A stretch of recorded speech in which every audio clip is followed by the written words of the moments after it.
Hi friends, welcome to விருதை பொண்ணு சமையல் சேனல். இன்னைக்கு நம்ம சேனலில் என்னோட ப்ரிப்பரேஷனில் சின்னவங்கலேருந்து பெரியவங்க வரைக்கும் விரும்பி சாப்பிட்ற சிக்கன் பிரியாணி பார்த்துடலாமா? பார்க்கறதுக்கு முன்னாடி என்னோட சேனலை சப்ஸ்கிரைப் பண்ணிக்கோங்க, பெல் ஐக்கானை கிளிக் பண்ணிக்கோங்க, கூடவே ஆல் பட்டனை கொடுத்துருங்க. அப்போ தான் நான் போடுற வீடியோலாம் உங்களுக்கு ஒன்று நோட்டிஃபிகேஷனில் வந்துடும்.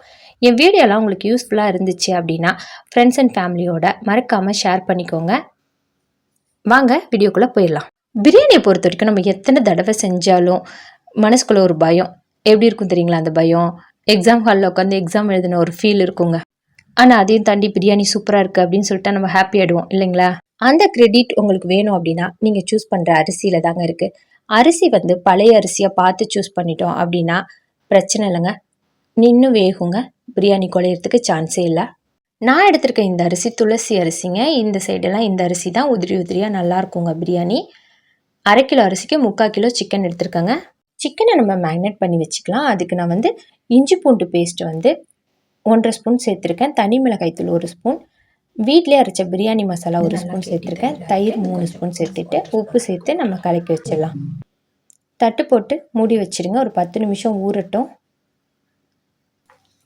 அதை ஊறத்துக்குள்ள தேவையான பொருட்களை நான் சொல்லிடுறேங்க. 1/2 கிலோ அளவுக்கு பெரிய வெங்காயத்தை நீல வாக்கில் கட் பண்ணி வச்சுருக்கேன். 3 தக்காளி பழத்தை கட் பண்ணி வச்சுருக்கேன்.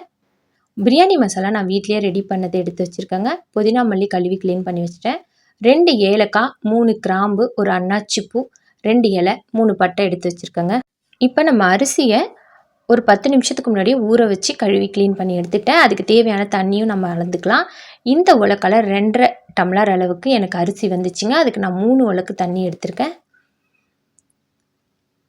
இப்போ நம்ம தயிரும் சேர்க்கக்குள்ள தண்ணி அதுவும் கொஞ்சம் விடும் இல்லைங்களா? அதனால நம்ம 3 எடுத்துக்கலாம், அது கரெக்டாக இருக்கும்.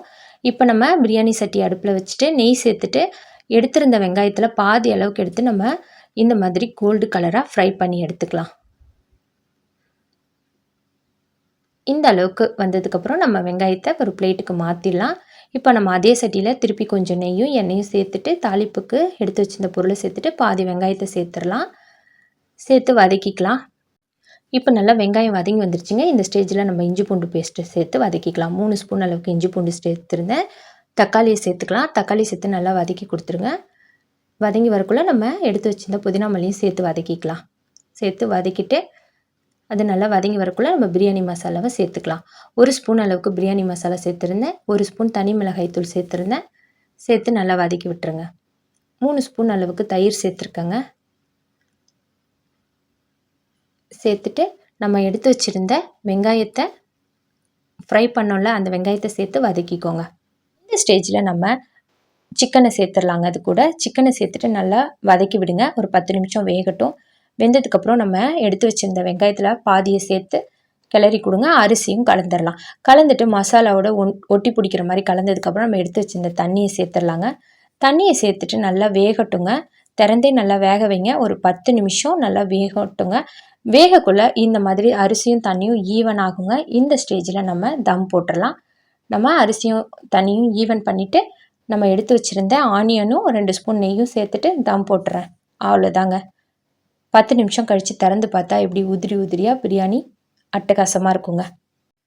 நீங்களும் இந்த மாதிரி பிரியாணி ட்ரை பண்ணி பார்த்துட்டு உங்களுக்கு எப்படி வந்துச்சுன்னு என்னோட கமெண்ட்டில் ஷேர் பண்ணிக்கோங்க ஃப்ரெண்ட்ஸ்.